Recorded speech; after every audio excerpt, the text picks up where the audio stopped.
C'est la femme de Stanislas. Elle est décidée à nous fatiguer.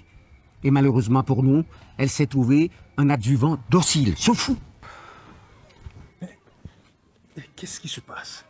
Mais il vient de me dire qu'elle veut nous nuire avec ses relations. Et tu sais de quoi elle est capable. Qu'est-ce qu'elle nous reproche au juste? Mais elle estime que ces rituels sont dégradants pour elle et qu'elle ne mérite pas ça de notre part. Hey, tu es sûr qu'elle peut dire ça, toi qui la connais mieux? De toute façon, ça ne m'étonne pas d'elle. Hein. Pourtant, quand moi je lui ai parlé, elle est quand même entrée dans la chambre sans se plaindre. Oui, mais c'était avant l'entrée en scène de cet impoli qui vit maintenant un rêve diurne. Monsieur s'est trouvé une femme qu'il n'a jamais espérée.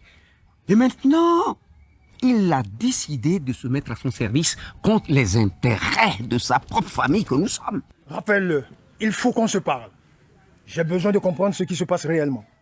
Et ton cas se complique davantage par le fait que tu te retrouves ici dans un environnement et face à des rites inconnus. Et la conséquence est qu'il y a beaucoup d'incompréhension entre nous en ce moment. Alors, pour éviter tout malentendu, je voudrais te proposer de rentrer à Lomé. Après l'enterrement, bien sûr. C'est demain l'enterrement, n'est-ce pas? Non. Nous voulons que tu rentres maintenant. Pourquoi dois-je rentrer de cette façon? Hein? Pourquoi m'avez-vous laissé faire tout cet effort pour arriver jusqu'ici si je dois repartir de sitôt? Je vous dis que je ne laisserai pas le corps et m'en aller. Ça, ce n'est pas à négocier. Qu'est-ce qui se passe ici? Qu'est-ce que vous lui voulez? Ils veulent que je parte de ce village maintenant. Et pour quelle raison? Pourquoi cette résolution sans demander l'avis de la famille? Hein? De quel droit tu nous poses ces questions? Et de quel droit vous aussi, vous improvisez des décisions sans la famille? Hein? Elle ne peut pas partir de cette manière. Il nous faut aborder la question de l'héritage de Stan après l'enterrement avec elle. En quoi cela urge? N'est-ce pas au nom de cet héritage que ce fou nous manque de respect? Il nous faut donc faire le point de tout ce que notre fils a laissé et qui nous revient et à qui cela revient. Nous aurons le temps de faire tout cela à Lomé. Il faut que cette fille s'en aille maintenant. Le reste, on verra.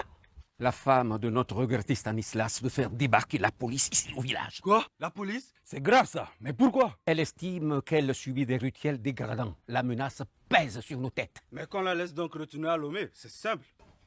Elle ne veut pas bouger tant que son mari n'est pas enterré. Et la famille veut procéder à l'enterrement maintenant avant que le scandale ne s'éclate. Mais c'est normal. Alors c'est pourquoi je vous cherchais, pour prendre le corps. Est-ce que la tombe est prête? C'est pas un problème, on va régler tout cela au cimetière. Le temps urge. Kanzé, tu ne vas pas me croire. Un groupe de jeunes gens tout en transe est entré ici. Ils ont chargé le corps de Stan.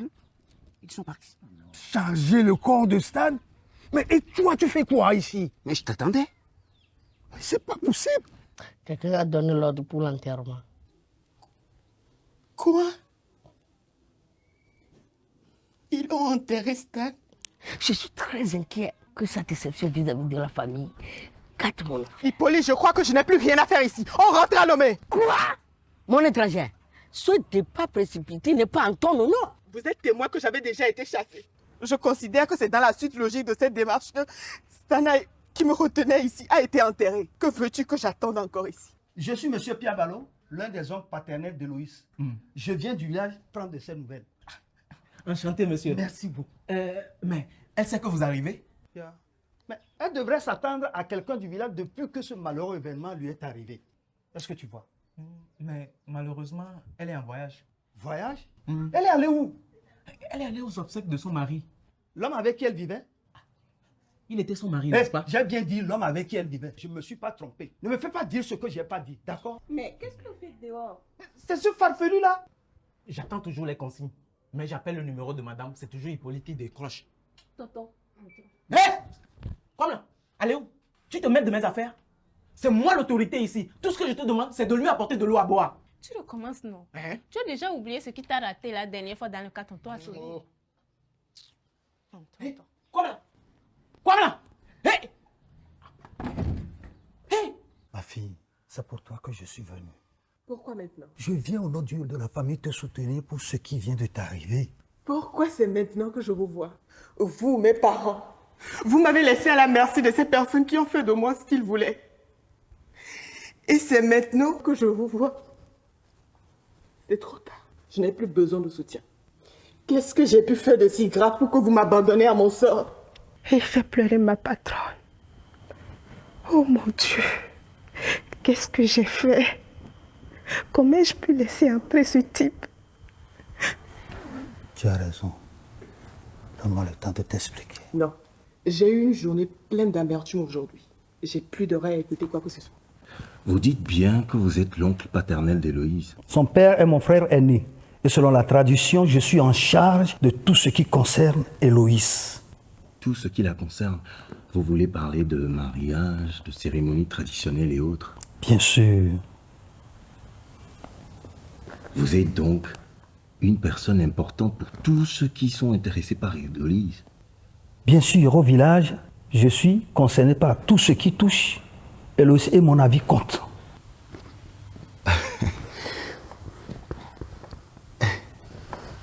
Écoutez, je vais la ramener à la raison. Vous savez, je suis la seule personne qu'elle écoute en ce moment. Et je vais faire ça à condition de pouvoir compter sur votre soutien le moment venu. Soutien le moment venu. Écoutez, ne faites pas très attention à ça pour le moment.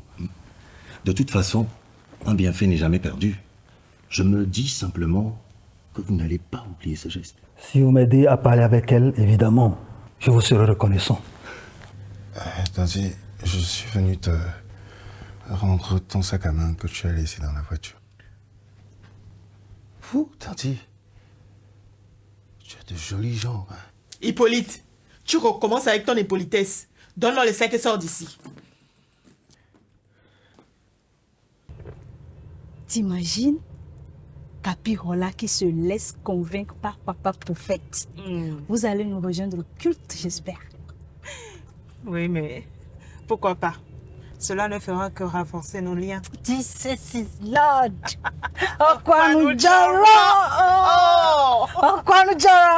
Je suis très contente. Et il ne restera plus qu'Héloïse à persuader de nous rejoindre et la famille est au complet. Tu vois? Tenez, je vais vous faire écouter quelque chose. Si vous me le permettez, bien sûr, cher homme de Dieu.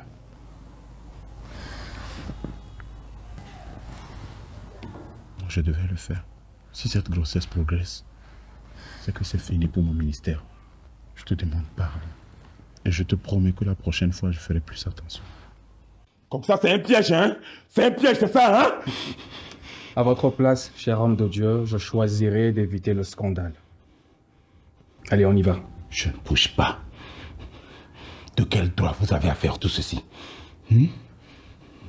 D'ailleurs, qu'est-ce qui prouve que vous êtes de la police? Effectivement, vous avez raison. J'aurais dû commencer par là, je m'en excuse. Capitaine Holla, de la police nationale de Lomé. Sachez qu'une plainte a été déposée contre vous pour pédophilie et détournement de mineurs. Vous irez donc confronter mademoiselle Merveille. Quoi?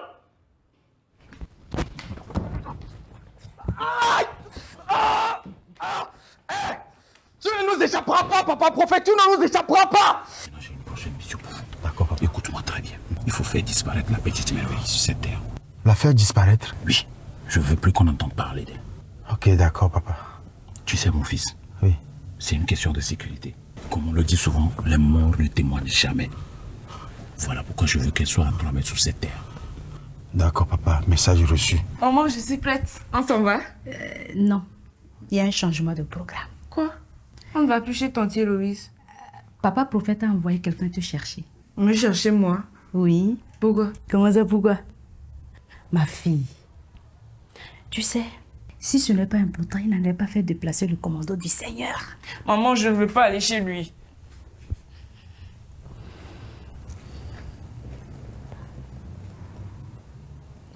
Ma fille, tu vas aller avec le commando, d'accord? Maman, j'irai chez tante Héloïse avec toi.